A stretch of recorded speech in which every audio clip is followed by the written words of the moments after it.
Bem-vindos a mais um episódio do Pele em Cena. E hoje, eu, Carolina Nastri. Eu, Maria Camusso. Estamos com uma pessoa pra lá de especial, a doutora Débora Sanches Pinto, mas eu vou deixar a Maria apresentar ela, porque o currículo é gigantesco, a Maria sabe de cor, então vai ficar na responsabilidade da Maria. Mas, antes de começar, eu queria dizer que a gente trouxe ela aqui, porque ela é a defensora da união das profissões. O trabalho em equipe é uma fala constante da doutora, então eu queria agradecer a sua presença, doutora, de estar aqui com a gente, mas por causa de... Eu acho que o que fez mais, lógico, tem toda a questão da Maria ter essa amizade, conhecer você há muito tempo, mas o que me fez ter um prazer de ter você aqui com a gente, eu não posso deixar de falar, esse seu trabalho em mostrar que todo mundo tem que trabalhar junto, que não existe diferença, e enquanto a gente especialista ou não especialista, todo mundo falando a mesma coisa e em foco de uma coisa só, o paciente. Então, eu tô até emocionada para falar isso, porque nós como enfermeiros, a gente sofre ainda um pouco o preconceito de outros profissionais, a gente sofre isso, mesmo querendo mostrar que a gente não tá ali só no dia a dia braçal, a gente estuda, a gente faz mestrado, doutorado, pós-doc, a gente lê, a gente publica, a gente escreve, a gente traz informação e ainda assim a enfermagem não é tão valorizada quanto ela deveria. Então, isso era uma coisa que eu sempre bati na tecla, isso é uma coisa que eu sempre trabalhei quando eu era supervisora, eu falava isso para os meus funcionários, e ter uma pessoa como você, que tem esse olhar e entende isso, né, e quando você fez o seu evento, você fez questão de trazer isso com aquelas homenagens, com todas as suas falas, isso daqui não tem preço. E eu fico emocionada de verdade, porque é lindo, porque vindo de uma médica, vindo de um médico, a gente não tem isso, não é uma visão que a gente tem de verdade, e quando a gente tem, é porque eles precisam da gente. Mas eu sempre falei uma outra coisa, um hospital, ele pode funcionar sem um médico. O médico deixa a prescrição, o médico vem, passa a visita dele e vai embora, mas deixa sem a enfermagem. Não vai acontecer nada, o paciente vai morrer. Lógico, ele vai morrer se não tiver um médico, porque o médico precisa estar ali para... Né? Mas é uma equipe. Se a gente não tiver a união como equipe, como um todo, quem não vai se beneficiar é aquela pessoa que mais sofre, não é a gente, porque a gente está lá porque a gente escolheu e porque a gente vai receber por aquilo. Mas quem deitou naquela maca, doente, com uma esperança de ser cuidado, foi o paciente. Então, saber que tem uma pessoa que olha por isso é maravilhoso. Então, assim, eu quis ter você aqui justamente pelo seu olhar, pela sua história, que eu achei linda. Eu fui ler a sua história, eu achei ela linda. E eu vou te fazer a pergunta lá na frente, por que você escolheu feridas? Porque quem escolhe feridas é a enfermagem. Mas eu vou deixar... Mas depois dessa apresentação, vou deixar a Maria terminar de apresentar. Na realidade, a Carol falou tudo. A doutora Débora, ela é uma celebridade das feridas. E realmente, desde o início, a Carol falou, eu queria tanto que a doutora Débora viesse, quem dera se ela pudesse vir. Eu falei, acredito que ela vinha porque ela nasceu para isso, ela gosta de poder ter a oportunidade de fazer a coisa certa. A doutora Débora é uma pessoa maravilhosa, encantadora. Quem é do meio de feridas, o segmento do Brasil, na realidade ela é uma referência internacional, né? A gente tem muito orgulho de fazer parte desse círculo da convivência com você. Ela é pioneira, então ela assim, é a primeira médica que fala, que olhou, que estuda e que cuida de feridas. E como a Carol falou, ela tem esse cuidado com a equipe multiprofissional. Ela não vai sozinha, ela não quer ir sozinha. Então assim, ela leva todo mundo junto. Ela edifica quem está por perto. Então ela é referência em feridas. Ela colocou a cara dela na sociedade, montou a Sociedade Brasileira de Feridas, tem a empresa a Cetraf, né? O consultório. O consultório, e ela faz sempre isso, ela sempre edifica quem está por perto. Então, a gente gostaria assim que você se apresentasse, que você falasse da sua experiência, da sua trajetória, do seu início. A casa é sua, tá? Muito obrigada por você estar aqui conosco. Bom, primeiro eu quero agradecer, porque não é tudo isso também, pelo amor de Deus. Podem pesquisar, podem pesquisar no Google. É um prazer, sempre conversar e estar com gente que pensa da mesma maneira. Eu não acredito em coincidências na vida, eu acho que as pessoas se encontram por determinados motivos e que almas semelhantes acabam se cruzando, né? Então, e aí ao longo da vida a gente vai percebendo que algumas pessoas vão saindo da sua trajetória e às vezes em algum momento a gente fala, mas por que tal pessoa saiu? Saiu porque aquela pessoa não deveria estar lá e outra pessoa vai entrar e com certeza você vai ter um caminho melhor, né? Que alguém dentro das coisas que eu acredito tá enxergando mais adiante do que nós mesmos. Mas na verdade assim, eu vou começar um pouquinho lá para trás. Eu era criancinha, eu tinha 4, 5 anos, e eu ficava em casa, e no final do ano, meu pai era médico, foi primeiro na família, não tinha outro tal, o pessoal não tinha feito faculdade, tudo isso, e ele era muito, muito dedicado, e ele trabalhava num hospital, que se chamava na ocasião Hospital Brasília, que hoje é por acaso o Hospital Lefort. Né? E eu lembrei disso agora, na verdade. Agora. Bandeirantes. Bandeirantes, Brasília, Bandeirantes, e aí depois... E aí tinha uma festinha de queimados no final do ano, e eu lembro que meu pai me levava, e tinha um outro médico amigo dele, Dr. Raul Sucena, uma pessoa maravilhosa, que foi meu professor quando eu fui para a faculdade, e o filhinho dele, que eu chamava Raul, eu lembro isso, não lembro muita coisa. A gente ia nessa festinha e eu via os queimadinhos, as crianças queimadas. Então, para mim, aquilo era muito natural. Claro que quando meu irmão nasceu, ele não ia, porque ele não queria nem pensar em ver. E meu pai montava as aulas, antigamente, claro, não existia PowerPoint, não existia Google, né? Você tinha que fotografar, colar as letrinhas, era um negócio bem complicado. E eu ficava na sala olhando, e a minha família inteira, eles perceberam que eu gostava daquilo. Eu descobri que eu queria ser cirurgiã muito depois. Eu no ginásio, na época chamava ginásio, né? Não era como é hoje, né? Que mudou tudo. Mas eu estava na 7ª série naquela época, e o nosso professor de português pediu pra gente fazer um trabalho com as coisas da Folha de São Paulo, da parte cultural, e ele fez uma dedicatória para mim. Eu achei há uns 10, 12 anos atrás, isso aí é um livrão assim, com toda aquela colagem que criança faz, e ele escreveu assim, eu estava na 7ª série, ou seja, eu tinha 13 anos mais ou menos, ele colocou a futura cirurgiã. Nossa! Então, na verdade, eu já expressava isso naquela época, eu não queria ser médica, eu queria ser cirurgiã. Então é uma coisa muito... Né? E embora a minha família quisesse que eu fosse ser advogada, que meu pai, principalmente, ele me deu todos os livros possíveis da incompatibilidade entre ser mulher e cirurgiã, que se eu fosse ser médica, eventualmente, talvez, quem sabe, pediatra, dermatologista, mas assim, cirurgiã não. E na verdade ele queria mesmo que eu fosse advogada, não deu certo. Meu irmão é advogado. Eles conseguiram um advogado da família. Mas aí foi isso. Então, assim, meio de pequenininha eu já gostava daquilo, né? Uma coisa natural para mim. Não foi difícil. Eu ia ver aquilo e tudo foi tranquilo.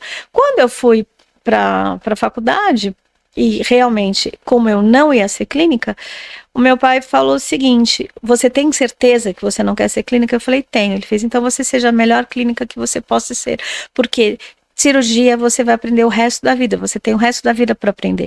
Então, eu fui preceptora de clínica médica, eu fui fazer obstetrícia, eu fui para o hospital que tinha maior quantidade de partos, que era um hospital que tinha uma prova mais difícil, que a gente recebia até um valor que era lá na Vila Nova Cachoeirinha, que era uma maternidade de referência. Ainda é. Então, os neonatologistas eram equivalentes aos do Einstein.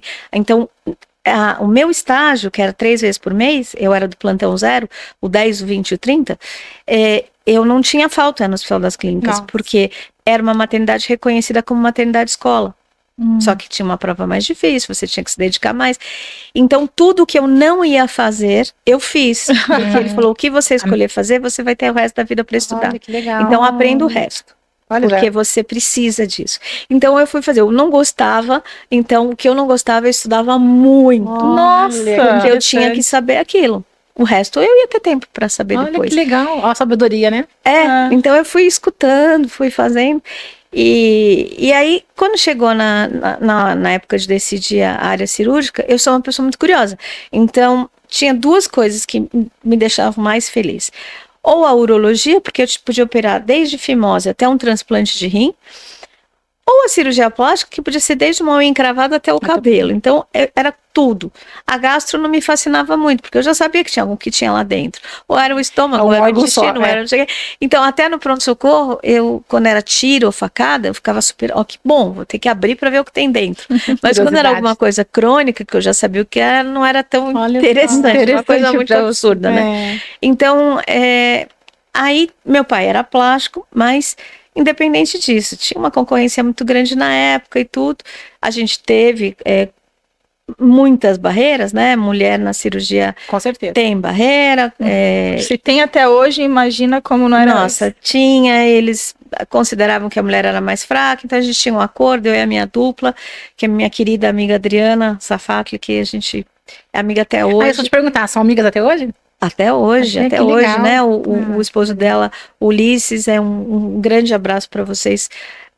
Agora, o atual professor titular de coloproctologia do HC, e a Adri foi para endoscopia, e somos amigas até hoje, né?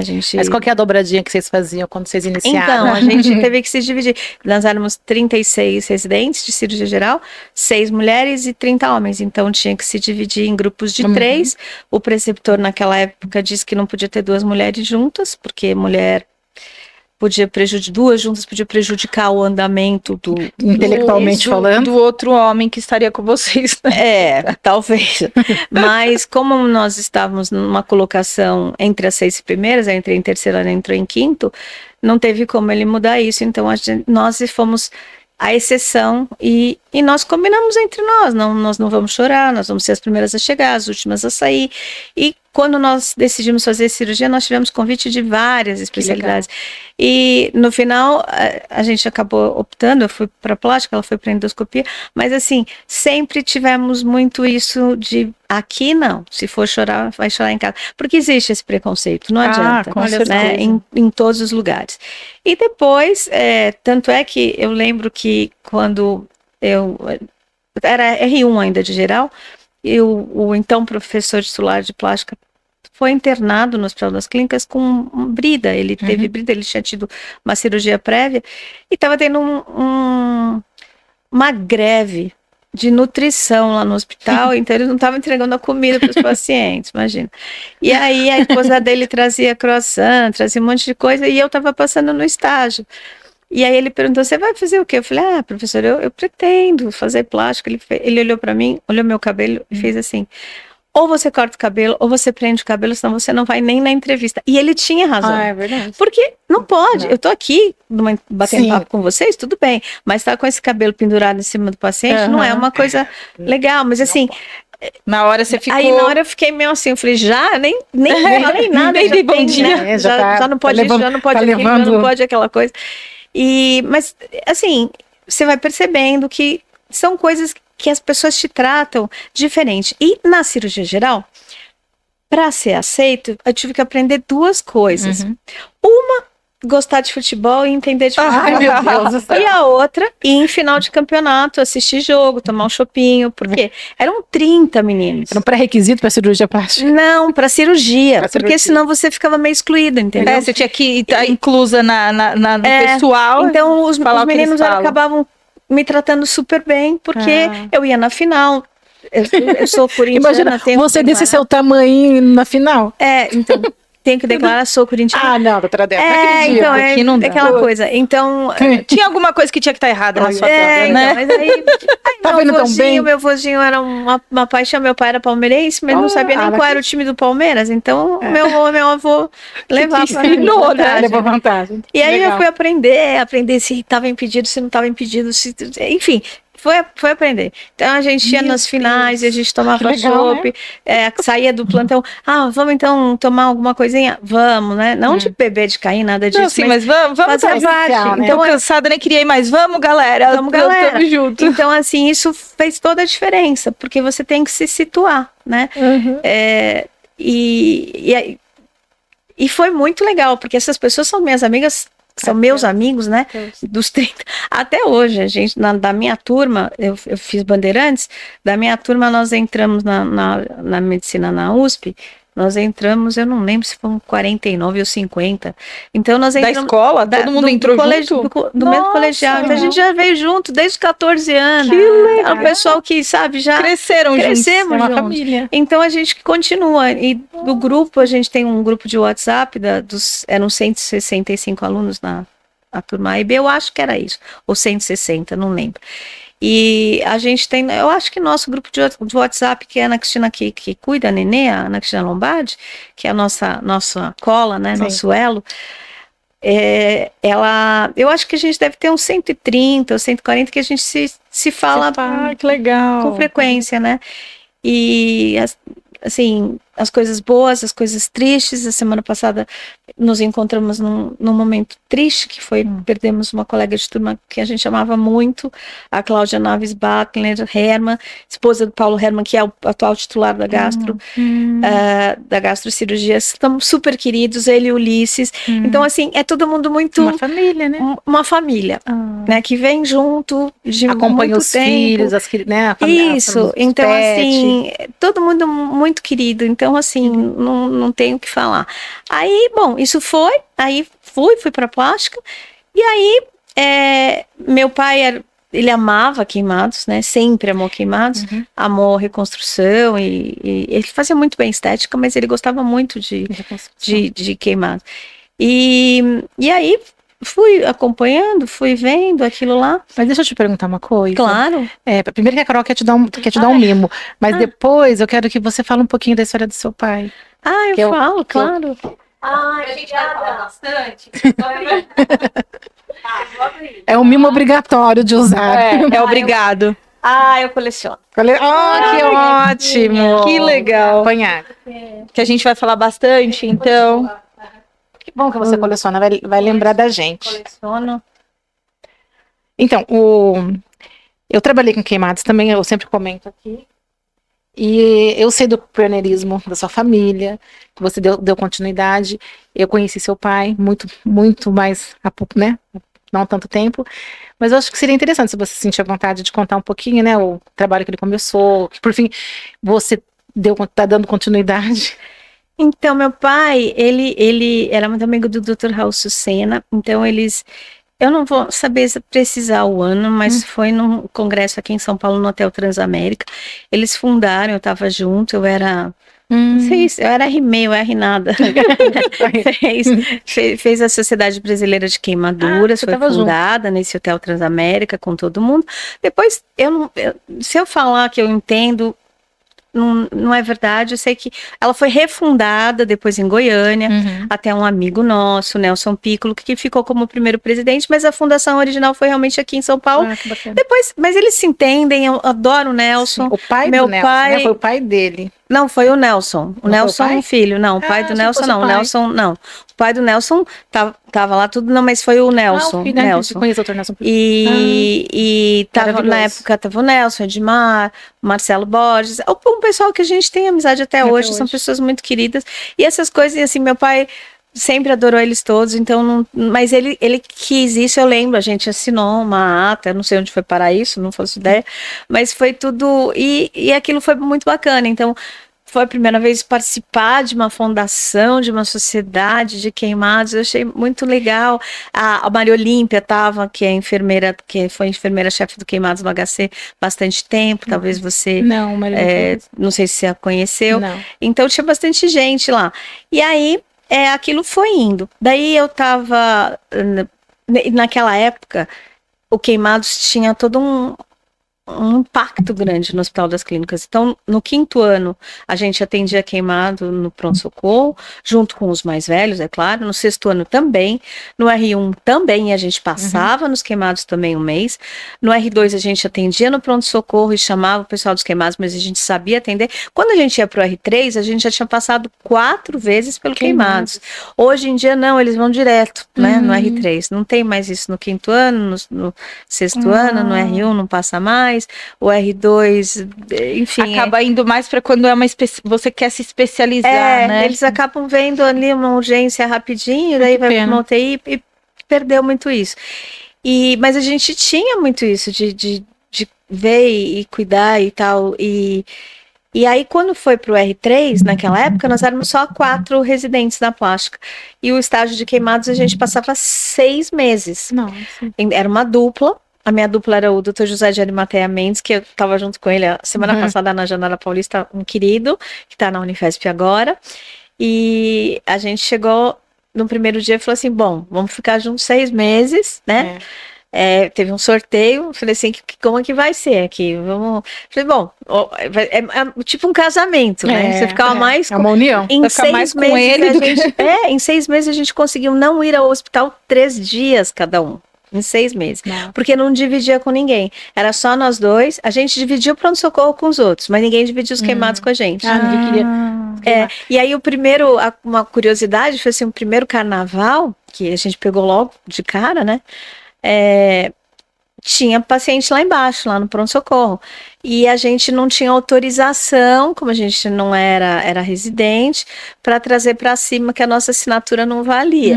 Então foi quase aí que a gente quase foi expulso, porque nós fomos lá falar com o chefe, que era uma pessoa maravilhosa, doutor Uri, mas assim, eram coisas que eram da época.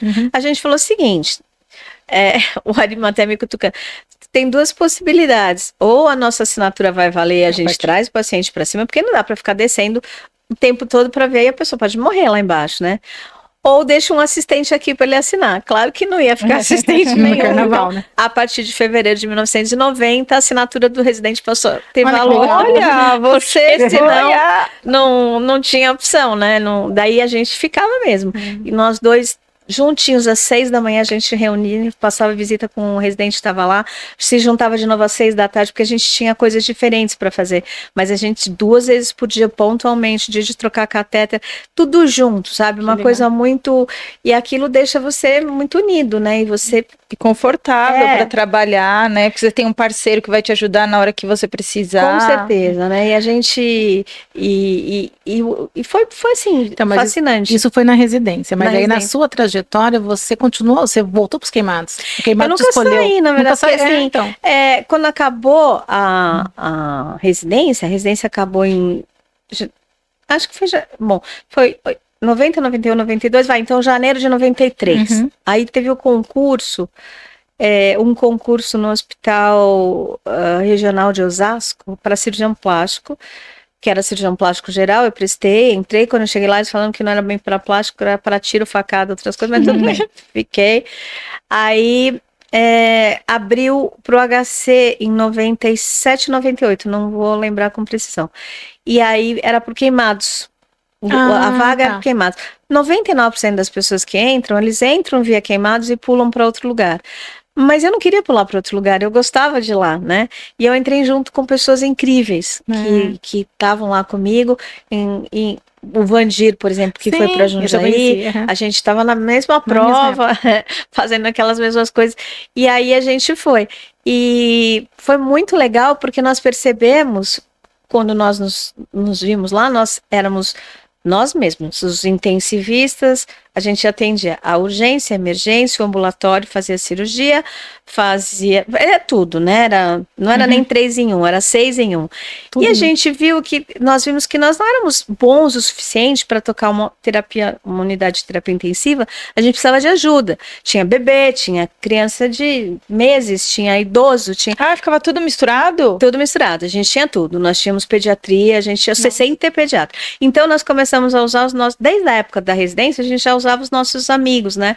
O preceptor daqui, o amigo de lá, que não sei o legal. quê. E começava a fazer uma rede de, né? De apoio preciso, né? Ajuda das placas, dos universitários e tudo isso. Depois a gente conseguiu que eles realmente participassem. E aí, por exemplo, a UTI, a antiga, imagina, tinha um oxímetro de pulso, a gente rodeava dos pacientes. Eu punha um monitor na frente dos que não estavam entubados e eu falava assim, aqui a nota era a oximetria. Se cair de 93, enche o peito 10 vezes, segura, conta até 10. O paciente... Aí eles ficavam, minha nota tá boa, minha nota caiu. Porque não tinha fisioterapeuta para fazer tudo isso, a gente era sozinho, então era complicado. Nossa. Depois, claro que isso não é mais assim, mudou. Sim. E aí a gente começou a ver, olha que importante, que legal ter um intensivista. As enfermeiras, nossa, elas faziam tudo pra gente, assim, de falar, doutor, olha, aquela crosta, não sei o que, desde a residência. Tem que tirar, tem que fazer não sei o quê. E, claro, elas estavam lá milhões de anos, a gente estava recém-chegado, né? Como assistente, não, a gente já tinha uma bagagem, mas na residência, a enfermeira já era chefe lá há 15 anos. Ela já conhecia queimados há 15 anos. Fazia aquilo. O primeiro curativo que eu fui fazer na residência, que foi uma criancinha, quem me ajudou foi o Almir, que ele é técnico de enfermagem, ele trabalha com a gente até hoje. Você tá até hoje? Ele falou assim, quer ajuda, doutora? E eu, né, do meu 1,5 m de altura, eu falei assim, não tem necessidade, uma criancinha, eu faço sozinha. Eu fiz. 2 minutos depois, quando estubou a criança, ele fez assim, tchum, tchum, tchum, e saiu um curativo para cada lado. Que nem o desenho, um filmezinho. Igual o desenho, porque a criança, ela faz que nem como se fosse uma cobrinha, ela sai do curativo. Como é que chama hoje? A geleca das crianças. Geleia, sei lá, ela sai do curativo. E aí eu falei eu acho que vou precisar que o senhor me ajude. Aí ele fez, entendo. Agora, mas ele foi super esperto, assim, ele deixou, e aí eu aprendi, você aprende, né? Que, eu sei, curativo é simples. Não. E queimado é diferente? Sim, é diferente, né? Não é bem pegar um tutorial e fazer daquele jeito. Não. Então aí eu fui vendo, falei, não, quer saber, vamos aprender, que ele vai me ensinar e me ensinou muita coisa. Vocês estão juntos até hoje, inclusive. Né? Até hoje. Então é uma coisa assim que o Almir nossa, vinha aqueles instrumentais, tudo, você sabe, né? Quando não é tão bem cuidado, né? Ele cuidava daquilo como um brinco, então se estava um pouquinho diferente, você tinha que usar um expansor, ele já punha um papel embaixo, já punha a luva, já punha não sei o que. Eu sei que saía aquilo perfeito e dava tudo certo, e a gente fazia com o que tinha, e era bom demais. Maravilhoso. O que leva uma pessoa a gostar de queimado? Uma pessoa normal não gosta de queimados, né? Eu adoro uma ferida, mas eu tenho uma coisa que queimado. Porque é difícil cuidar disso. Então, ver um queimado, assistir um queimado, ser um queimado. Então, o que faz uma mulher desse de 1,5 m que você tem, né? Eu tinha 52,5, mas agora só diminuiu. Como é que isso mexeu com você? Esse meio era importante. Não, na verdade é o seguinte, é um paciente que precisa de você. E eu adoro cuidar de alguém que precisa de mim e que ninguém mais gosta. Porque cheira mal, às vezes a família não queria ficar perto. Porque outras especialidades não querem nem ver. É multidisciplinar total. A pessoa, ela era saudável. Não, tem gente que é doente, mas a maioria era saudável até ter esse acidente. E aí, a não ser os que tentam suicídio, que é mais complexo ainda, mas os outros, ele estava bem, de repente ele está desfigurado. Então, o dia, por exemplo, que a pessoa ia se olhar no espelho, o dia do rosto, se chamava o dia do espelho. E a psicóloga ia com a gente, porque nós não fomos preparados para falar isso. E você olhar no espelho e você não se reconhecer é muito complicado, né? Nossa, então, imagina. A gente tinha esse suporte. Então, tinha a nutricionista, tinha a fisioterapeuta, tinha a TO, tinha a fisioterapia e a TO, eles entravam com a gente em sala de cirurgia. E faziam dentro da sala a manipulação sob narcose. Então, o número de sequelas que a gente tinha era isso. Hoje, hoje não é. E não é porque as pessoas não querem ir, porque o sistema não permite. Então nós éramos uma coisa chamada unidade de queimados. Que é o que tem que ser. E é o que tem que ser. unidade. E essa unidade me fascinou. Porque lá era todo mundo junto. A visita tava o psicólogo, o psiquiatra, o nutricionista, o nutrólogo, a fono, porque os pacientes entubados de muito tempo, tava a equipe médica, tava a enfermagem toda, estavam os técnicos, todo mundo conhecia cada um, né? E ao contrário dos outros hospitais que a gente entra, esse paciente é chato, a gente fala tchau e vocês são as heroínas que tem que ficar. Vocês que No resolvem. Queimados a gente tem que ficar.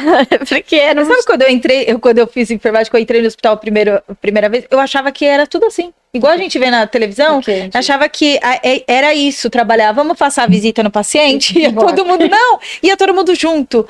Então eu esperava todo mundo junto na equipe, porque eu trabalhei no hospital oncológico. E lá, né, a gente tem a questão do paliativo. Então eu imaginava que era esse cenário.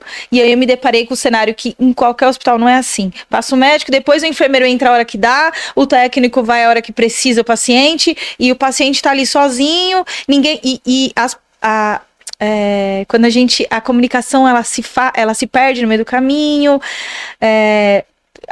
um perguntando pro outro o que aconteceu, o que tá. Eu não colocou na evolução, ou tá na evolução, ou eu vou perguntar, mas se tá todo mundo junto, olha que harmonia, né? É uma sinfonia, que vai tocar tudo isso. direito. E funcionava. E aí eu comecei a me interessar, conforme o tempo foi passando, de conhecer alguns outros lugares para ver como é que era, né? Tá. E um dos lugares que mais me fascinou, eu conheci 2 fisioterapeutas muito queridos, num congresso lá em Porto Alegre, de Queimados, e eles me falaram, se você tiver, como se fosse assim, né? Se você tiver pela Europa, se você quiser passar na Bélgica, no nosso hospital em Rennes, passa que a gente vai te mostrar o que a gente faz quando eles usavam luz polarizada na época, uma série de coisas. E eu achava aquilo fascinante porque era todo mundo junto. Então eu acabei indo, claro, fui. Tudo que tinha para conhecer. Passou lá. Você passou de repente pela Bélgica. Eu fui porque a doutora Marisa Harrison, que hoje está em Melbourne, na Austrália, que é uma querida também, a gente entrou junto no concurso. No concurso de plástico, sim, de queimado, sim. Mas ela já tinha uma bagagem muito grande, já uma pesquisadora aí de mão cheia, né? Eu era mais bebê nesse sentido, mas fizemos a prova juntas, né? E aí, de passar plantão de Natal, e eu lembro que foi um 24 de dezembro, teve uma rebelião na antiga FEBEM, que hoje tem outro nome, que eu esqueci, mas era a FEBEM da época, que eles chegavam uma maca atrás da outra e a gente pegava plantão uma da outra, ela passando maca e passando paciente, passando maca. Queimados. Eles fizeram uma rebelião e teve um incêndio na FEBEM. Então chegavam, mas eram milhares de macas, uma atrás da outra, e a gente se ajudando e vendo o que podia fazer, assim, coisa de filme mesmo, né? De terror. Imagina. Não, então assim, e aí, mas tinham coisas lindas, assim, que tratar a criança queimada é uma coisa maravilhosa, porque, primeiro, eles não têm a noção da gravidade não, e do nem que é isso, eles não se olham e se acham feios. De como eles vão ficar, né? De como eles são e de como eles vão ficar. E eles ficam bons muito mais rápido do que um adulto que tem a mesma extensão de queimadura. Mas eles têm uma noção tão grande. Teve uma menininha que eu e o Ari, a gente estava cuidando, o irmãozinho jogou álcool, mas não foi. Um tinha 5, ela tinha acho que 3 ou 4. Brincadeira. E ela queimou 50% todo o dorso, né? E naquela época, a gente não tinha muita experiência com criança, a gente era residente, não tinha nenhuma experiência com criança. E aí a gente pôs numa tenda de oxigênio na época, porque a gente não tinha o equipamento, o BIRD, que era BIRD na época, nem era um ventilador melhor, para criança, e a gente pensou, se a gente entubar essa criança, provavelmente ela não vai sair, não tinha como transferir para o Instituto da Criança. Então nós nos revezamos, era uma Páscoa, nós ficamos lá 24 horas, eu e ele, com essa criança pegou a minha mão e fez assim, titia, eu vou morrer. Ai, Senhor, eu morri nessa hora. Não, então assim, um choro, e aí eu e o Ari falamos, não, essa menina não vai morrer, essa menina foi de alta, abraçou a gente, sabe, então assim, é uma coisa tão, não tem preço, não ganha nada com isso, mas eu acho que o que paga mais pra gente, né, da área da saúde, né, são essas coisas, esses agradecimentos, quando você vê que o paciente saiu bem, quando ele olha pra você e fala, foi você que mudou essa situação pra mim, não importa o quê. Não importa. E as coisas vão mudando, né? A gente vai tendo que se adaptar. Hoje em dia, você quer fazer um curativo de uma criança, faz um tempo aí. A criança até deixava sem anestesia desde que tocasse a musiquinha do Baby Shark, né? Né? Baby Shark. Né? Baby Shark. E aí, só que o residente não tinha muito tempo a música. Quando parava a música, ele berrava. Então eu falava, gente, põe vários telefones, não pode parar a música pra gente fazer o curativo. Então, assim, era super. Você vai aprendendo. E com a criança a gente aprende muito. Até criança que precisou ser amputada, isso foi já no servidor, e tava com. Foi um dos acidentes mais comuns, empinando pipa em fio de alta tensão. E aí, queimadura elétrica, trauma elétrico. E aí a criança, eu não tinham me passado o caso, eu fui ver, a enfermeira abriu o curativo, eu fui olhar. E claro que eu vi, você vê, absolutamente não tinha mais o que fazer naquele braço. E eu devo ter demonstrado. E o menininho tinha 8 anos, ele olhou pra mim e fez assim, titia, não fica triste, o meu bracinho vai precisar tirar, mas eu vou ficar legal. Gente do céu. Eu falei assim, gente, ele tá me consolando, verdade, eu que devia estar. Então, assim, por isso que eu digo, a criança é muito mais madura do que a gente pensa. Assim como teve um pequenininho também, de 8 ou 9 aninhos, ele pegava cartolina, na época, não era uma época de... celular, de a gente usava cartolina para fazer trabalho na escola. Exatamente. Ele desenhava e ele colava e fazia bichinhos, leãozinho, elefantinho, e ele vendia. E eu falei assim, eu vou comprar os seus bichinhos. Ele fez, não, titia, porque você cuida de mim, para você eu dou. Eu fiz, não, mas eu compro. Não lembro quanto era, sei lá, 50 centavos. Sim. Eu falei, não, mas por que você tá vendendo? Ele fez, sabe por quê, titia? Porque minha mãe não tem dinheiro para vir me visitar. Não. Então eu tô fazendo isso daqui, eu tô juntando dinheiro. Vê quanto eu tenho aqui, será que dá para ela vir? Quantas vezes me ver essa semana? Então imagina uma criança de 8, 9 aninhos de idade, preocupada de fazer um trabalho dentro de um hospital público para vender, para a mãe poder vir visitar. Essa é a nossa realidade.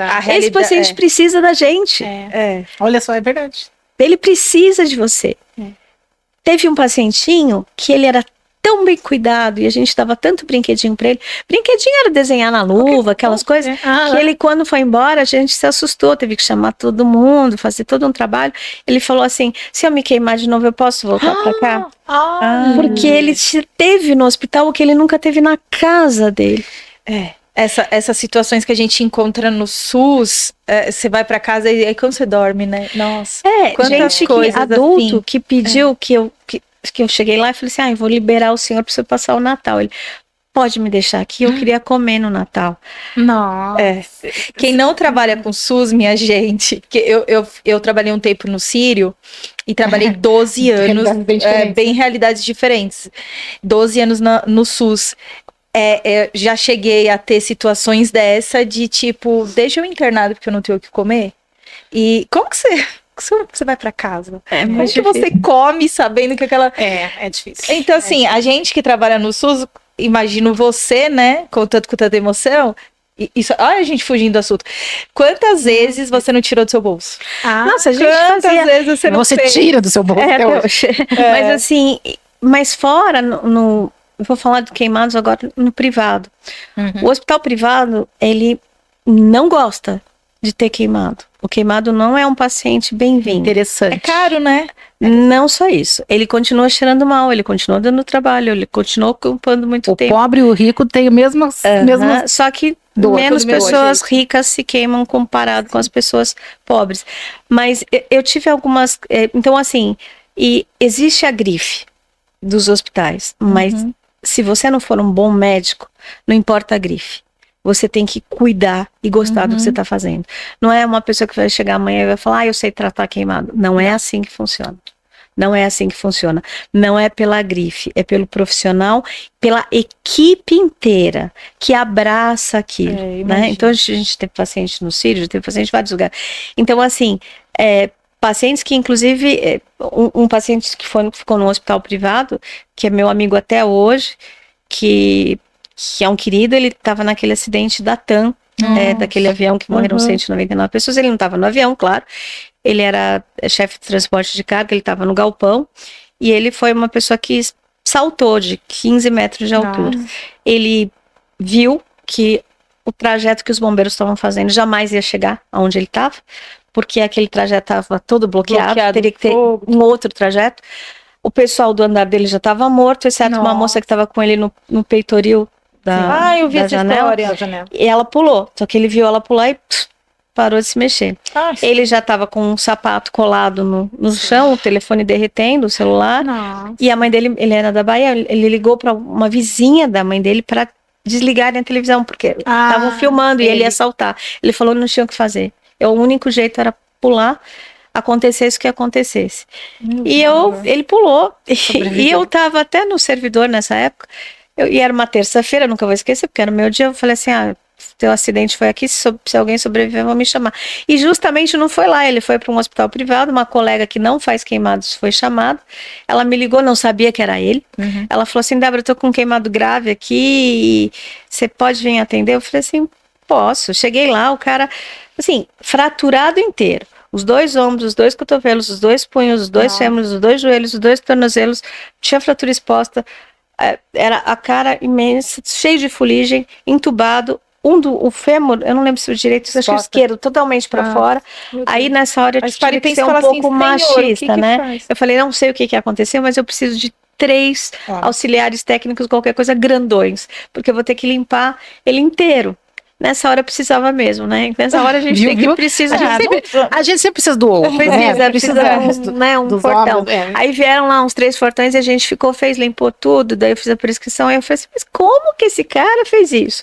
Aí eles falaram: você não viu? Ele foi... aí estava passando na televisão, eu fiz: você não acredita. Eu lembro disso, né? E aí nós tratamos ele alguns meses, ele ficou no hospital, depois ele foi para um hotel na frente do hospital do aeroporto de Congonhas, e ele era uma pessoa muito dedicada, ele fazia fisioterapia, eu pedia... Mas você recuperou? Conseguiu? Recuperou tudo, o que ele não tem, um dos cotovelos que esmagou demais, ele não faz 180 graus, mas normal, ele é advogado hoje, já tem doutorado, já tem MBA, pós-graduação, tudo, e a face lateral, ele esmagou um dos lados, então ele não tem sensibilidade Nossa, depois de tudo isso, ele só não tem, é só o problema dele. E ele é uma pessoa que voltou para andar de avião, ele é uma pessoa maravilhosa, ele é um cara maravilhoso, e quando uma paciente minha gravíssima, que internou no Sírio, estava lá e estava desanimada, 65%, eu liguei pra ele, falei: Valdinei, você pode ir lá falar com ela? Ele virou seu speaker. Eles são amigos até hoje. Ele foi lá e ele visita, e quando tem um queimado, tá em hospital privado, os olhinhos dela brilham. Ele vai, entendeu? Eles se ajudam. Vamos convidar ele. Não, ele é maravilhoso. Que legal. Convida ele. Convida a Rosiane, que são pessoas maravilhosas, que são muito queridos. E são pessoas que... Como é que ficou? Não, eles, assim, o rosto dele foi... O rosto dele não precisou de enxerto, e o da Rô, que foi 65%, o rosto não precisou de enxerto. Foi muito bom. Mas a mão dele precisou, mas você olha a mão, você não vê. Que o rosto ficou perfeito, ficou maravilhoso. E qual que foi o caso que mais te marcou? Assim, você já contou vários aqui que teriam me marcado. Eu acho que a primeira criança que eu perdi assim, quando chegou, a criança tinha 2 aninhos, talvez. Eles conseguiram me tirar de cima da criança. A criança chegou bem grave, era uns 60%. Provavelmente não ia sobreviver, mas ela chegou parando. E eu fiquei massageando mais de 2 horas e ninguém conseguia me tirar de cima da criança. E eu falava assim: ela não pode morrer. Ela não viveu. E eu ficava, sabe? E aí acabaram me tirando. Não sei como é que foi o negócio, mas foi muito traumático. Nossa, até então, hoje. Meu Deus, eu vou parar de falar que eu vou chorar que eu já vou É uma coisa bem traumática. Mas até assim, o câmera lá agora dos outros, o Valdinei é um caso, assim, ele é uma pessoa maravilhosa. E ele começou justamente, eu falei, como ele tinha todas aquelas fraturas, aí a interdisciplinaridade, o ortopedista botou um monte de coisa, eu falei: cara, não adianta eu deixar ele da pele, da fratura exposta dos retalhos que a gente fez, se ele não for mexer nada. Então, o que você me autoriza? Então eu falei assim: pensamos juntos. Vamos pôr roupa de neoprene em cima da roupa dele de queimados, e ele vai fazer fisioterapia na piscina morna. Então ele descia lá com guindaste, fazia físio sem carga. Então ele conseguiu fazer tudo que ele precisava da ortopedia enquanto ele ainda tinha ferida da queimadura. Então deu pra gente fazer tudo, sabe, com condições ideais. Olha que coisa mais bonita, né? E a gente vai falar só de equipe multi, né? Mas entre mesmo os profissionais, os colegas, né? Quando todo mundo tá em harmonia. E que às vezes, né, a gente não vê isso. Mesmo entre nós, enfermeiros com enfermeiros, médicos com médicos, principalmente entre enfermagem. Todo mundo, cada um trabalhando por si, mas deveria estar todo mundo trabalhando pelo aquele bem maior que a vida daquela pessoa, né? Aqueles dois fisioterapeutas que eu comentei para vocês da Bélgica, eu acabei dando um pulo lá, e aí... Um pulinho da Bélgica. Eu tinha ido conhecer um hospital que a Marisa Herson tinha me mandado ir lá na República Tcheca, e aí eu fui. E aí, foi bem assim, eu tinha ido ver o Euroskin Bank, e aí o cara a enfermeira do Euroskin Bank falou, eu tenho uma amiga na Bélgica, você vai lá, e não sei o quê. E aí eu fui, eu fiquei dormindo na casa de uma residente, foi tudo assim. Aí cheguei lá e vi uma coisa, hospital público, começava às 7 horas da manhã, tinha um cirurgião, a primeira auxiliar dele, uma residente, a enfermeira-chefe, outros enfermeiros, e ele passou uma visita, eram uns 20 pacientes. Então foi tipo das 7 às 8 mais ou menos, passou a visita em todo mundo, nada era anotado, tudo era falado e a enfermeira tinha eu acho que era um iPad, alguma coisa parecida, porque já era uma coisa tecnológica que a gente não tinha aqui ainda. E aí ela ia fazendo aquilo, e a residente também, e aquilo tudo em conjunto. Daí ia todo mundo para o centro cirúrgico, eram 3 salas de cirurgia, foram 12 cirurgias, das 8 da manhã a meio-dia. 3 e 3, porque aqui não acontece nunca. Então, quando ele ia saindo de uma cirurgia, a assistente dele ia terminando, o residente já estava descrevendo, o outro anestesista já tinha anestesiado o seguinte, e assim ia. E os últimos 3 eram os contaminados, porque aí a sala era entregue, como ia fazer terminal. E ainda tinha 20 minutos, meia hora, que a gente ainda tinha um sanduíche que vinha para comer, e aí ia para o ambulatório. Nossa. No ambulatório atendemos porque eu estava junto lá, né? 64 pacientes, porque, e a cirurgiã falou assim, preciso acabar, porque 4h15 eu vou fazer a unha. Eu pensei, como assim? Como você consegue? E às 4 em ponto acabou, porque os fisioterapeutas, junto com a enfermeira, junto com a residente, eles já iam tirando a roupa, tudo que o paciente Cada um fazendo a sua função. Isso, porque eles estavam usando as malhas compressivas, né? Com silicone 20, 40, 60, que tinha silicone na malha, tudo direitinho. Eles já faziam um acompanhamento. Quando o cirurgião ia, e a enfermeira aí já estava assim, aí o outro ia ajudando a pôr a roupa, já passava para outra sala. Eram 5 salas. Então, entre 7 da manhã e 4 da tarde foram 20 pacientes de visita, 12 cirurgias e 64 pacientes ambulatoriais. Isso foi das 7 às 16 comparada para comer. Meu Deus, às 7 às 16 a gente tinha operado passado visita em 2. Atrasado. Exatamente. Então eu falei assim, é possível.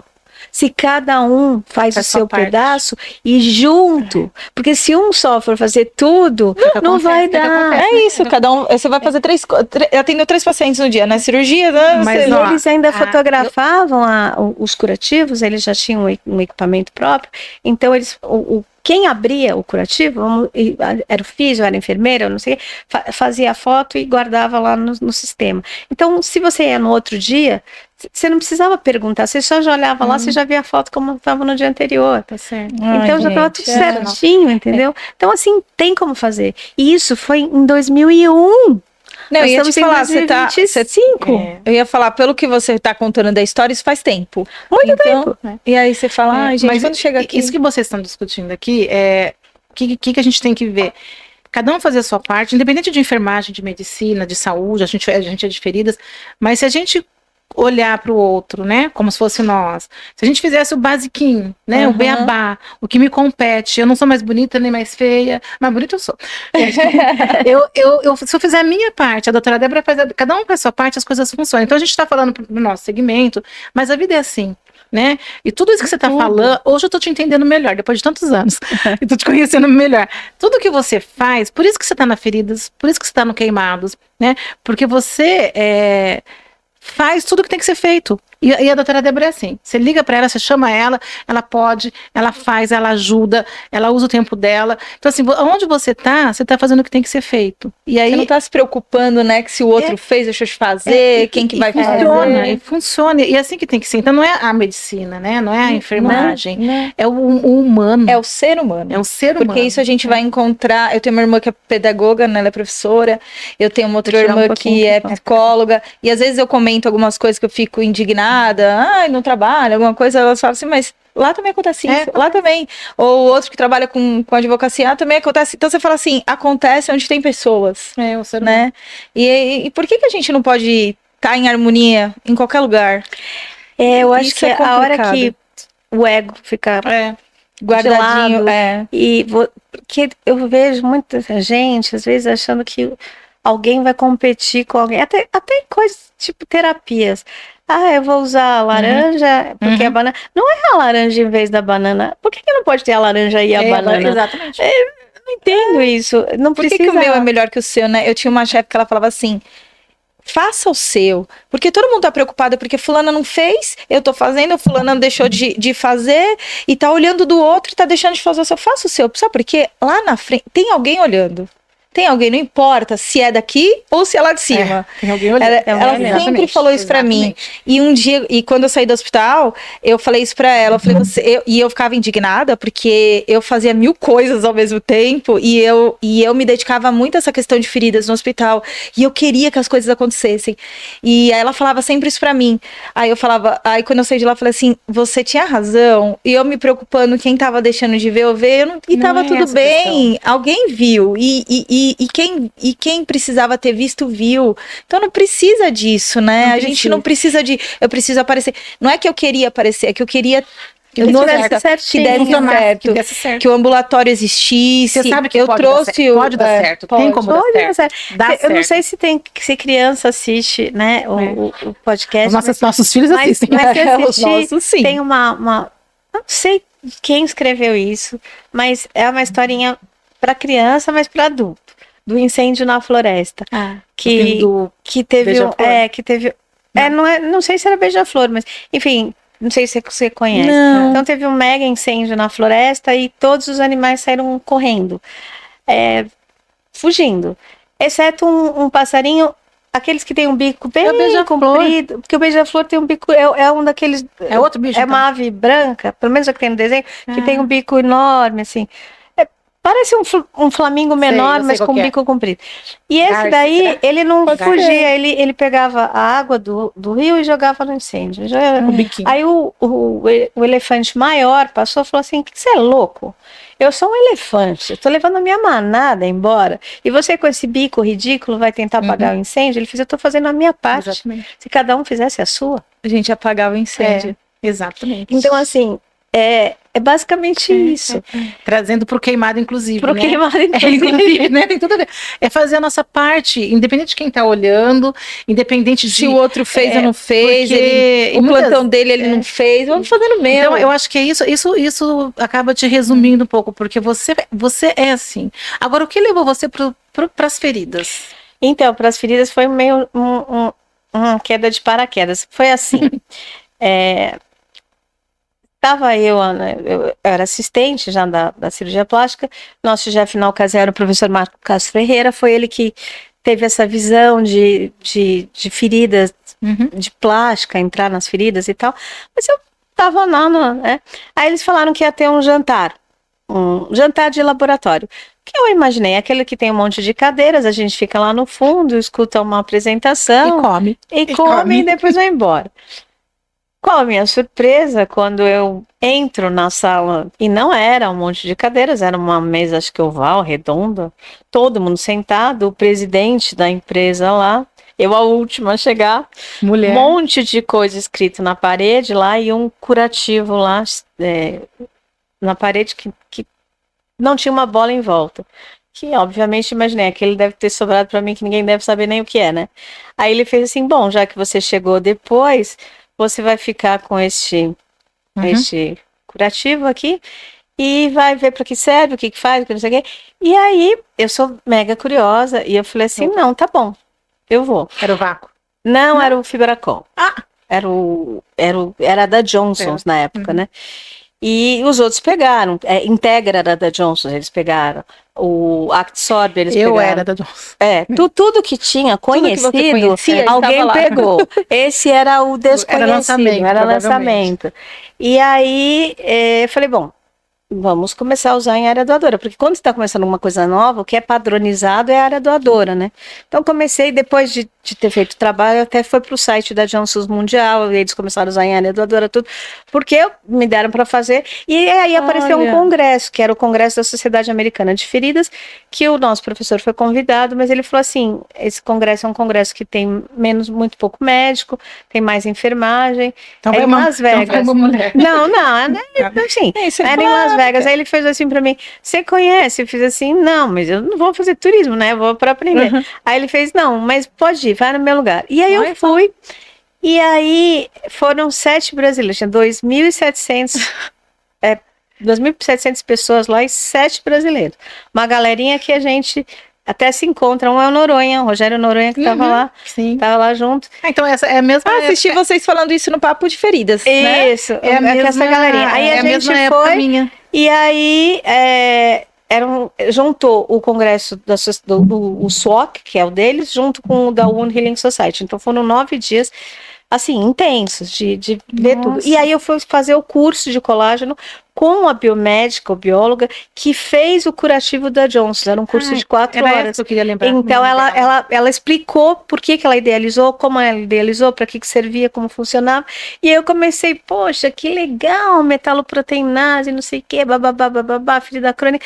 E aí eu comecei a achar aquilo fascinante. E a primeira cena, uma das primeiras cenas, claro que essa é a parte engraçada aqui, eu vou contar para vocês, vão dar risada. Brasileiro, né? O café da manhã era incluído no congresso. Era das 6h30 às 7h29. Mas você podia entrar com um copinho de café na sala.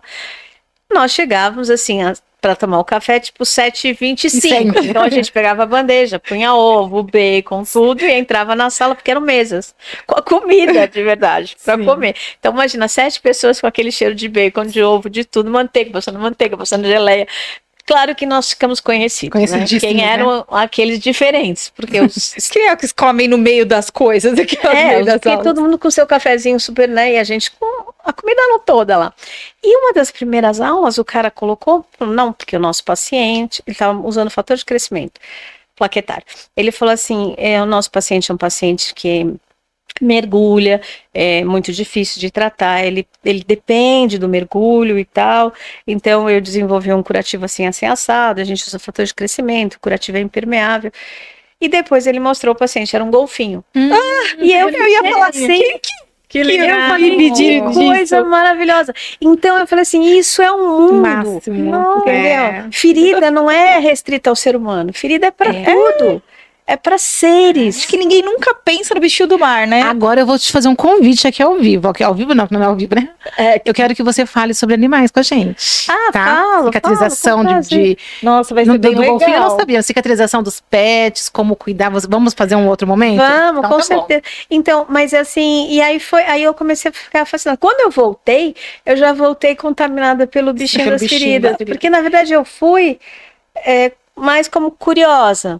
Né? Mas quando eu voltei com outro olhar. E aí a gente resolveu fundar uma sociedade, a Sobrataf, que depois ela foi fundada de verdade 3 anos depois, mas foi no quarto do hotel lá no Caesar Palace. Olha, ela nasceu ali. Sentamos todo mundo lá, tinha 2 vasculares, uma dermatologista, 2 plásticos, eram 7 pessoas, estou esquecendo alguém. E vocês se conheceram lá? Lá. Olha, que fizeram. Na ida a gente nem sabia, na volta, e eu adoro vir na janelinha do avião, então eu tinha reservado o voo, era um voo normal, mas para na janelinha, já tinha escolhido a janelinha. Quando chegou no final, não, galera, vamos todo mundo junto. Aí onde é que eu fui? Naquele banco que tem 5, né? Um monte no meio, porque tinha 2 aqui, 3 aqui, um monte no meio, eu no meio. E aquela época era Varig ainda, então eles serviam drinks, só que quando a gente foi decolar na volta, deu um problema na turbina e ele parou e falou, não vai poder decolar, vai ter que consertar com a gente lá dentro. Aí nós ficamos lá Você vai dentro, consertar umas no 4, ar. 5 horas consertando, os meninos começaram a ficar nervosos. Eu falei, fica tranquilo, se fosse pra gente morrer, tinha decolado. Se tá consertando, nós não vamos morrer. Aí tinha os drinks e tal, e eles, o Noronha nem vai lembrar disso, Noronha, mas eles queriam tomar Campari, que eles davam as coisas. Aí era uma moça, Campari, hein? a comissária, Campari, Carpa, não sei lá, tinha Campari, eu drink lembro na econômica, tinha salgadinho. E como a gente já tava várias horas, as crianças chorando, meu primo trabalhava na Varig, minha prima também, eu falei assim, por favor, não é possível fazer um pouquinho do serviço de bordo, abrir a porta, ligar o ar-condicionado, porque não tem como, as crianças estão chorando, a gente está aqui há um tempão, não deixam a gente sair. Você não consegue ficar tranquila se as pessoas não estão bem, né? Não, tava todo mundo péssimo, né? 5 horas, peraí, não dá. Era pra gente descer, né? Não desceu, ficou dentro. Aí eles começaram a servir, e veio quantidades diferentes de bebida por daqui e o daqui. Aí apareceram 2 crianças, 2 homões. Eu chamei a moça e falei, por gentileza, você pode pôr igualzinho a quantidade que este vai tomar e este vai tomar. E eu lá no meio, né? Que eu estaria na minha janelinha, de confortável, de boa. Mas assim, foi muito bom. Então foi muito super gostoso, a gente já viu que tinha que ser gente diferente. Nossa, e nasceu uma sociedade no meio de um monte de gente que não se conhecia, né? Viraram amigos e fizeram uma sociedade. E um deles que até, eu acho que quando ele aposentou na aeronáutica, ele era a mais alta patente da aeronáutica lá do HFAG, o vascular. Então a gente conheceu muita gente. E nessas andanças no mundo, e mesmo aqui no Brasil, uma das coisas que me marcou, que você falou de marcar, foi muito interessante que a própria Marisa me apresentou, foi um general do exército israelense, ele era a mais alta patente médica do exército israelense na época, e ele veio aqui para participar de um curso e era sobre catástrofes. Então, os brasileiros apresentaram, os americanos apresentaram, os israelenses apresentaram. E a nossa apresentação do Brasil foi aquela que a gente conhece, que tem as cores, você separa o paciente por gravidade, e passava o caso, né? Aí, quando ele foi falar, ele fez assim, então, aqui, esse da foto é um grande amigo meu que morreu na guerra 15 dias atrás, numa explosão, e fez assim, na verdade, em guerra é um pouco diferente, né? Ele falou que lá em Israel, eu não sei como funciona, mas ele falou que até 300 vítimas o exército cuidava, acima de 300, desculpa, a polícia, acima de 300 era o exército. Nossa. Eu não sei se é isso ainda ou se eu estou lembrando corretamente, porque isso faz muitos anos. Mas ele falou assim, não dá tempo. Quando o helicóptero não toca o solo na guerra. A gente passa o caso com o helicóptero a essa altura do solo. Então não dá para passar o caso, porque a pessoa nem escuta o que você está falando. Então a gente infere que aquela pessoa vai ter alguma coisa que a gente pode fazer e põe aquela pessoa antes no helicóptero. Então, essa coisa de fazer anamnese, de tentar ver, não existe. Eu olhei, acho que vai sobreviver, eu coloco. E ele falou assim, e como vocês montaram, eu lembro bem isso, uma ambulância do lado da outra, bonitinha, isso a gente não faz na guerra, porque quando o inimigo destrói, ele destrói todas de uma vez. Você tem que pôr justamente uma em separado da outra e evitar hospitais fora, procurar levar o paciente para um bom hospital, em vez de fazer hospital de campanha, porque eles também são alvos. Agora, colocar uma ambulância com uma cruz vermelha em cima e achar que não vai ser bombardeado, a seta, vai... Graças a Deus, a gente não sabe fazer isso, porque não tem guerra. A gente não tem guerra, então assim, eu fiquei tão impressionada. E depois a gente se reencontrou e fomos tomar um café, e eu falei assim, gente, eu tô tomando café com um cara, né, e ele tava me contando, ele falou assim, olha, eu estive na Guerra do Golfo, na Guerra do Iraque, na guerra não sei das quantas guerras ele teve lá. Ele faz assim, mas que agora naquela época estavam os filhos dele na época de ir para guerra. Para guerra não, para o serviço militar. E ele falou assim, eu nunca pensei que eu fosse ter medo, porque lá é obrigatório, homens e mulheres, né? Sim. Tem que fazer, não tem escapatória. E ele falou, eu iria de novo quantas vezes fosse preciso, né? Mas meus filhos, eu tô sentindo uma coisa que eu não tinha sentido antes. Nossa. Só a mãe, os pais dele sentiram, provavelmente. Então assim, e foi tão interessante, e daí teve um evento, e eu fui falar de prevenção, levar a campanha de prevenção do Brasil, que era uma menina e tinha uma tatuagem, né, falava assim, e colocava assim, queimadura também marca para o resto da vida, assim como uma tatuagem, né? Então, é Que legal. uma marca. É, e eu tinha tenho uma essa camiseta eu tinha uma até camiseta. hoje. Eu tenho. Aham.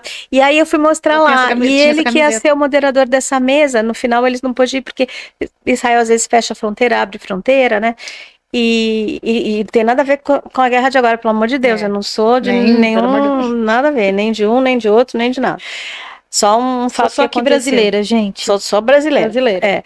E aí, o que aconteceu? Aí tinha um médico que foi apresentar e ele era da Indonésia. E ele apresentou a campanha de prevenção deles. E eles falaram ele falou que tinha muito incêndio lá, nas casas das pessoas muito humildes, porque eles usavam aquele fogareirinho, pequenininho fogareirinho, caía e pegava fogo. Então eles tinham criado um fogareirinho que era como um João Bobo, que balançava, mas não caía. E eles distribuíram para a população. Nossa. E com isso eles reduziram em muito os acidentes com fogo. Ações pequenas. E o meu pai me contou, isso eu não era nem da faculdade de medicina, mas depois ele me contou que ele teve num congresso americano uma vez e alguém, não sei se foi da África, da América Central, apresentou um tratamento de queimados onde eles esterilizavam folha de bananeira e passavam o creme a sulfadiazina de prata ou o que fosse na folha de bananeira esterilizada. E uma das pessoas que estava lá zombou dele. E aí o que estava moderando falou assim para essa pessoa calar a boca, porque ele falou, a folha de bananeira é grande, ela não é aderente, para eles ela é grátis, ele está esterilizando o que ele tem, não tem como comprar a gase que nós temos ou que a gente tem, e está tratando o paciente da maneira que ele pode, de um jeito correto. Lindo, tá certo. E isso tem que ser valorizado. Não é só porque a gente tem a melhor tecnologia que é só aquilo que funciona. Não. E aí eu comecei a ver. A competência do ser humano, né? Daquele profissional. A criatividade. E a gente que faz atendimento a domicílio, a gente lida muito com isso. Porque assim, a gente entra na casa da pessoa, essa invasão que a gente faz, então a gente tem que ver o que a pessoa tem em casa. Né? Que não adianta você chegar lá cheio de tecnologia, de termos difíceis. Isso a gente vai aprendendo, né? Onde a pessoa vai conseguir lavar a ferida dela, quem vai fazer. Então, assim, usar o que a pessoa tem. Não é que a gente está falando que é para alguém usar folha de bananeira, não é isso? Mas assim, é só um exemplo. Não, mas é perfeito isso, porque usar o que tem, respeitar a cultura, isso. Né, as condições. Ó, estão falando que a gente tem que acabar. Olha só que menino malvado. Mas eu queria também falar um pouco, entrar um pouquinho na história dos queimados agora. Aqui a gente tem um número muito grande de queimaduras ainda, e por isso que a gente tem um mês dedicado a isso, né? É verdade. A gente fala do mês de junho como um alerta, né, para as pessoas se prevenirem, porque a maior parte das queimaduras, elas são por acidentes, né? São. Então, assim, a gente tem aqui no Brasil, né, as festas juninas, que na verdade vem da festa pagã, que era justamente o solstício de verão no hemisfério norte. Não tem nada a ver. Que não tem nada a ver. Tanto é que tem o pau de sebo que representava o falo, que era para ter fertilidade, para ter colheita, o milho, aquela coisa toda. E a gente mudou e pôs um monte de santos na Igreja Católica. E a gente tem a festa junina. Tanto é que os vestidinhos das meninas não são de manguinha curta, a gente não tinha que pôr manga comprida por baixo e meia calça, mas é uma coisa de verão, não é uma coisa de inverno. Para nós ficou ao contrário. Mas as festas juninas no norte e nordeste, que são muito poderosas, potentes, elas tinham uma incidência altíssima de acidentes graves, né, por causa dos fogos. Eu cheguei a ver um menino isso em Sergipe, perdeu os 2 braços, as 2 pernas com fogos em festa junina. Então a gente ajudou até a montar um serviço lá para eles, que eles atendiam o sul da Bahia, um monte de lugar.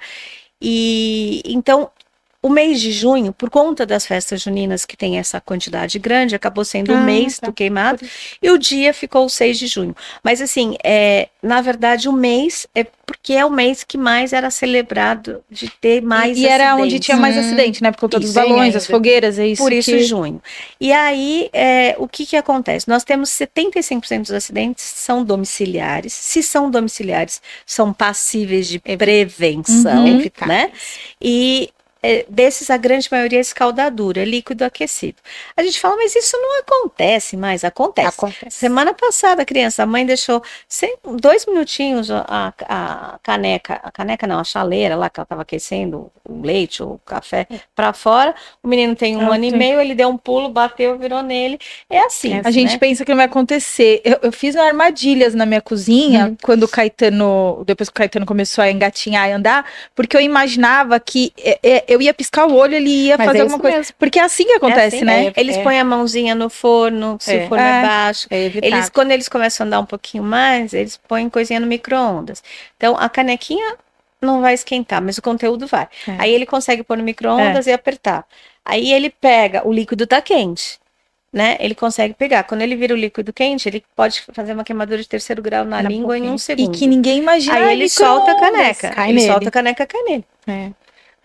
Olha só, uma coisa que ninguém pensa, micro-ondas. Micro-ondas, mas não é por causa do é por causa do líquido que, e dependendo de como tirar, ele vai estar fervendo, ele vai estar... ele vai estar quente, ele vai quente. Telefone celular, computador, muito melhor que a gente. Você acha que eles vão saber ligar o micro-ondas? Eu nem ensinei o meu e ele sabe. Ele sabia, né? Porque agora ele já tem 5 anos. Mas se você tiver o segundo filho, aprende com o primeiro que é mais rápido ainda. Exatamente. E é isso mesmo. Já tem tutor. Então é que tu diga, é assim mesmo. Então, na verdade, sim. Então, a gente tem dados ainda subestimados de quantidade de queimados. Na maioria dos livros vão falar em 1 milhão de queimados por ano no Brasil. Nossa, 250 mil internações hospitalares. Mas um último trabalho mais recente, que é de 2017 ou 2018. Eles estudaram de 2007 a 2017, acho que foi isso. Os queimados no SUS. Então, teve em termos de gastos de internação, foram, se não me engano, 160 mil, foi muita internação, mas em termos de gasto foram quase 158 milhões de dólares. Nossa. Falando que não é repassado, é porque tem um valor fixo que é repassado. Então, assim, custaria isso, como é que você... paga, muito caro, né? É quase impagável. Então, é uma coisa... É subestimado, tem um monte de gente que não tá na conta, a pessoa se queimou em casa, você não sabe. Internação SUS, você conhece um pouquinho mais, mas tem os hospitais privados e tudo isso. O que é importante dizer é o seguinte, primeiro prevenir. Né? Prevenir criança de todas as maneiras, então aquela história de panela nunca tá para fora, se for usar o bico do fogão, o de trás, não o da frente. Criança e cozinha, essa é uma das minhas desculpas que eu dou, porque eu não sei cozinhar, que meu pai queria entrar na cozinha. Na verdade, então assim, evitar, não combina muito. Eles até querem fazer o que a mãe tá, mas não é melhor porque é um descuido, né? Você olhou para o lado, quando você vê a criança já tá no acidente. O idoso também. O idoso também. E teve criança, uma criança que essa foi do meu pai, irmãozinhos. Um irmão tava, o outro não. A babá ficou e o aquecedor no inverno pegou fogo no edredom do berço. Nossa. Né? E ele acompanhou essa criança até... bastante idade, ele ficou bem bonitinho até, mas teve que fazer tudo que você pode imaginar. Nossa, você falou uma coisa, eu lembrei, quando eu era pequena, eu acho que eu tinha, sei lá, uns 11 anos, eu tava na casa de uma amiga minha, a irmã dela, tava empregada, tava ela, a irmã dela e eu. A gente fez umas coisas e foi sair. Quando a gente saiu, que a gente desceu, a gente morava num condomínio super grande, o prédio tinha 8 andares, quando a gente desceu, que ela olhou pra cima, o apartamento pegando fogo. O que vocês estavam? O que a gente tava. Nossa. A pequenininha acendeu o fósforo brincando, porque tem uma fase da criança que se ela tem contato com fósforo, parece que eles gostam de ver aquilo, né, acender o fósforo e ver. Ela ligou o fósforo, jogou, que antigamente, né, 1990, 80, usava-se muito fósforo, jogou embaixo da cama e foi embora. Nisso, a empregada teve tempo de fugir, pegou fogo no apartamento inteiro. Então, os acidentes... a menininha? Porque a gente desceu, tava eu, minha amiga e a irmã dela. E a gente entrou pra comer um negócio, beber uma água. Vocês faziam parte estava tudo lá dentro. Assassina. Aí a terrorista foi pro quarto, voltou e a gente falou, vamos descer. A gente tava de patins. Mas ela desceu. Tava, que a gente tava de patins, a gente só beber água. Criança, coisa... fogo. E aí a gente desceu pra brincar. Vamos descer, vamos. Quando a gente desceu, que a gente olhou pra cima, foi pegando, a gente... E aí começou uma loucura e a sorte que a gente saiu antes do fogo, porque o fogo começou no quarto, só que ele pegou a casa toda. Assim, Acabou com o a mãe apartamento. de uma amiga minha, que com certeza vai assistir isso, salvou essa minha amiga, porque ela e o irmão têm uma diferença de pouca de idade, eles estavam brincando de índio, onde ele era, obviamente, o índio e ela era o homem branco, que ela é loira de olho azul, que estava amarrada e ia morrer queimada. Então ele acendeu o fósforo. Quando a mãe chegou, ele viu que a mãe ia chegar, ele não ia poder pôr fogo na irmã, jogou o fósforo no armário. A mãe chegou, conseguiu apagar e tudo deu certo. Mas assim, você vê, uma brincadeira. Eu sou o índio, você é o que eu não tem a Marisa, eu vou acender a lareirinha. Nenhuma maldade. Nunca imaginou que ele ia botar fogo na irmã. Era uma brincadeira. A minha irmã botou fogo na sala também. Ela a gente tava na cozinha, eu lembro disso, porque eu sou a mais velha, eu tava na cozinha com a minha mãe. Aí, de repente, ela entrou na cozinha e falou assim: ai, machuquei o dedo. Minha mãe, o que foi? Ela também adorava acender um fósforo. E aí ela botou fogo na cortina todinha. A gente teve sorte também que só pegou na cortina, mas... E a outra coisa que a Maria falou, que é muito importante, é o idoso. O idoso com bolsa de água quente, a gente atende com muita frequência. Lá no sul a gente pegava muito. O idoso também com AVC em casa de repouso, dependendo, em casa de repouso, na própria casa, que ele é hemiparético, então a pessoa liga o chuveiro quente, a pessoa não se mexe muito, um lado não sente, o outro lado sente, e também tem acidente desse jeito. Então, tudo coisas que as pessoas pensam que não pode acontecer, bolsa de água quente em sequela em pé insensível, sequela de meningomielocele ou qualquer pé. Até mesmo num paciente com diabetes, né, que tem neuropatia. Então, isso também é perigoso. E, assim, obviamente, todos os acidentes, todos que a gente não chama mais de queimado, a gente chama de trauma elétrico, trauma térmico, trauma químico, enfim. Esses com empinar pipa, qualquer coisa perto de fio de alta tensão, de cabo de alta tensão. Antigamente, as crianças tinham bem antigamente, aquelas tomadas e a criança punha na boca e teve criança que teve que tratar 20 anos, porque dá uma contratura muscular, é uma necrose tão severa que é bem difícil você reconstruir. Então, essas coisas, tudo que pode prevenir é importante. O Rotary Club fez muitos anos atrás também um grupo que eu conheci, um amigo que também trata queimados, depois a gente trabalhou juntos, e ele tinha uma sequela de queimadura, uma cicatriz no pescoço, e conversando com ele, ele foi me contar, ele fez assim, então eu me queimei quando era criança, e quem cuidou de mim foi um médico, que é um médico super grandão, e aí ele falou, eu tratei na época no Hospital do Amigo, eu falei, no Hospital do Amigo. Eu falei, como que chamava o seu médico? Ele fez, Walter Soares Pinto. Era meu pai que tratou ele, a gente se encontrou no Rotary para fazer um trabalho na favela de Paraisópolis, onde a gente formou os multiplicadores em todas as áreas. Então tinha enfermeiro, nutricionista, todo mundo, e a gente falou de acidentes pessoais, da distância que tem que ter num berço entre uma madeira e a outra, para a criança não passar no meio. Falamos de todas as coisas para evitar queimadura, todos os tipos de trauma, como embalar a comida, o que ferver, o que não ferver, como cuidar da chupeta. E aí esses multiplicadores iam para mãe, gestante, adolescente, pré-natal, tudo isso. Aí eles iam para Paraisópolis, eles repassavam e eles mandavam os relatórios mensais das visitas que eles estavam fazendo. Que lindo! Então é uma coisa que dá para fazer. E você acha que depois que começou essa campanha, né, do junho, você acha que teve uma diminuição? Pode-se dizer que sim ou não? Continua tudo igual? Eu não sei te dizer, porque assim, como eu te disse, essas estatísticas, elas são muito subnotificadas, né? E assim, eu fiz uma pesquisa grande o ano passado, o ano retrasado, tentando levantar em tudo.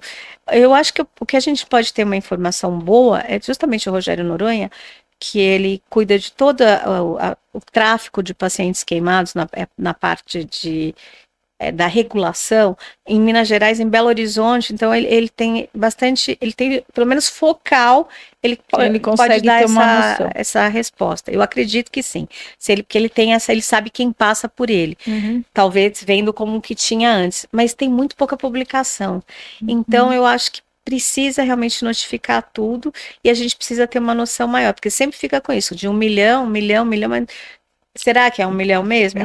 Não sei te dizer.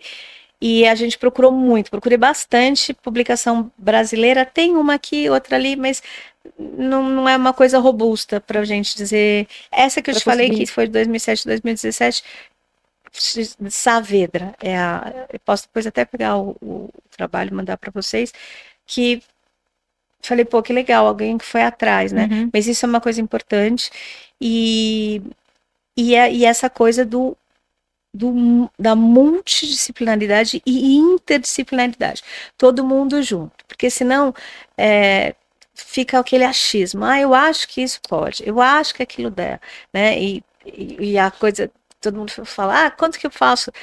Põe aí no olhômetro, né? Uhum. Meu pai dizia que o olhômetro é muito grosseiro, que é o olímetro, que é a decisão.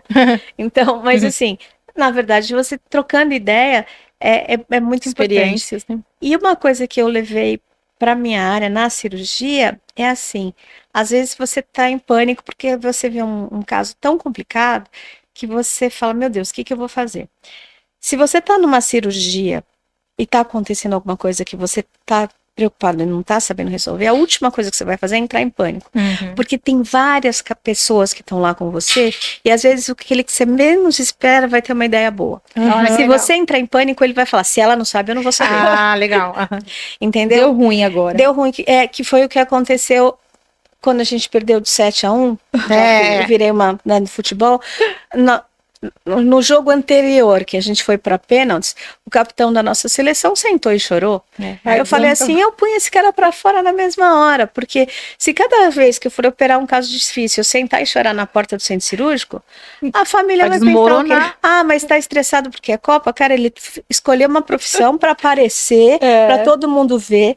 A Copa do Mundo é o topo, Sim. ele tem que estar centrado. Se não tem condição psicológica, não vai. Exatamente. Né? Mas não sentar e chorar. Aí ele falou, se o chefe tá chorando, Você os outros desmorona, os brasileiros inteiros ficaram, acabou. Acabou, né? Ó, vamos. Vamos. Faz as perguntas? Então tá bom. Então, pra gente finalizar, porque o papo tá tão bom, Tá que a gente, maravilhoso. provavelmente, eu acho que vai ficar 2 episódios. 2 episódios. E a gente não terminava nunca. E aqui eu já tive vários insights que a gente vai te chamar, porque eu já...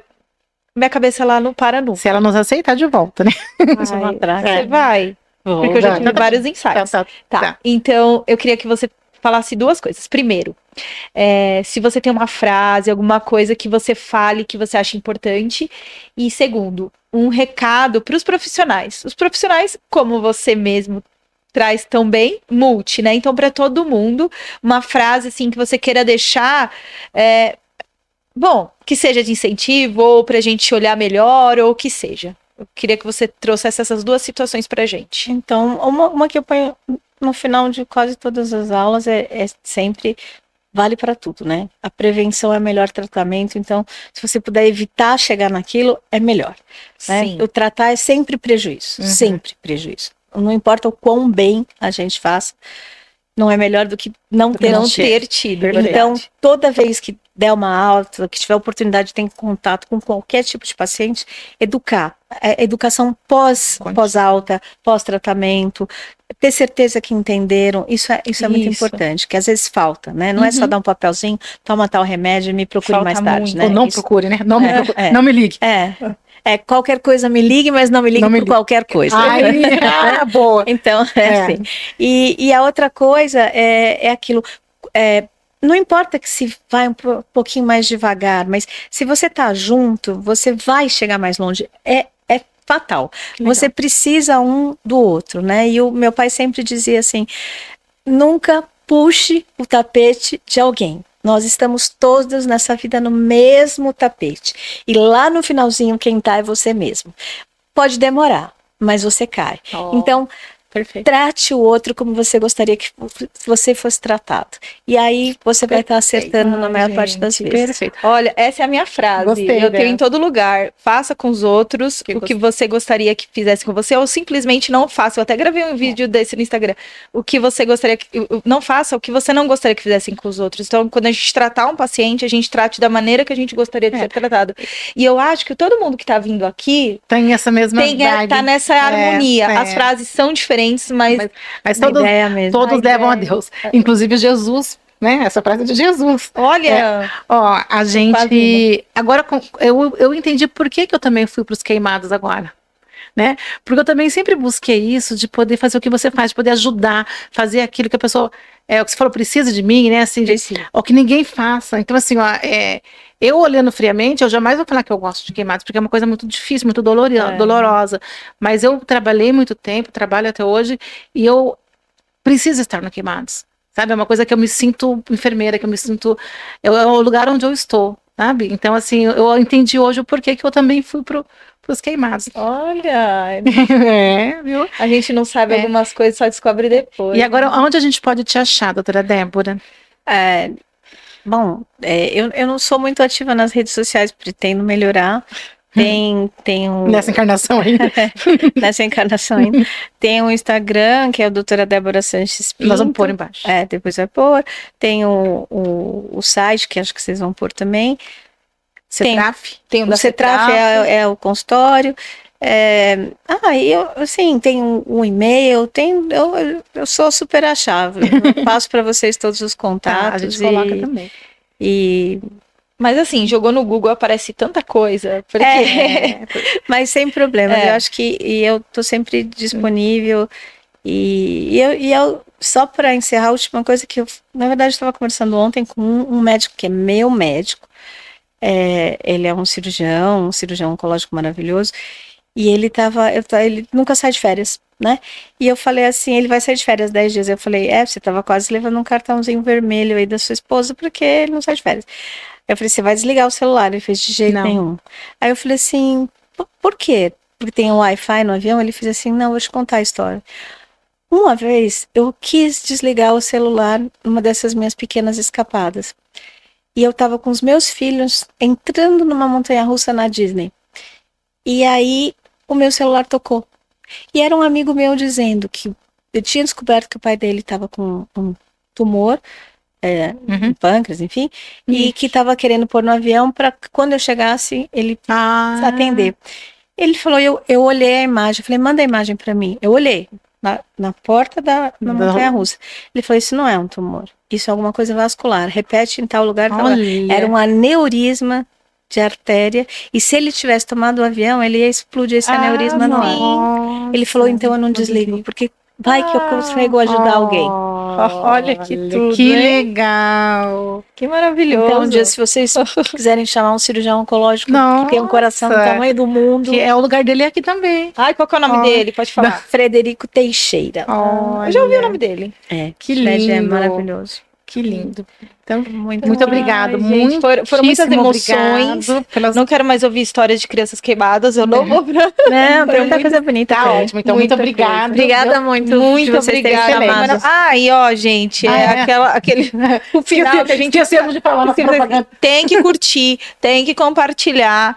Tem que se inscrever no canal. E um recadinho importante, que eu acho que tem algumas pessoas confusas, os nossos episódios não são ao vivo, então eles estão sempre no YouTube.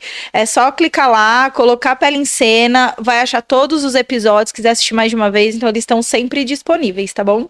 E a gente se vê na próxima. Até o próximo vídeo. Até o próximo vídeo. Obrigada.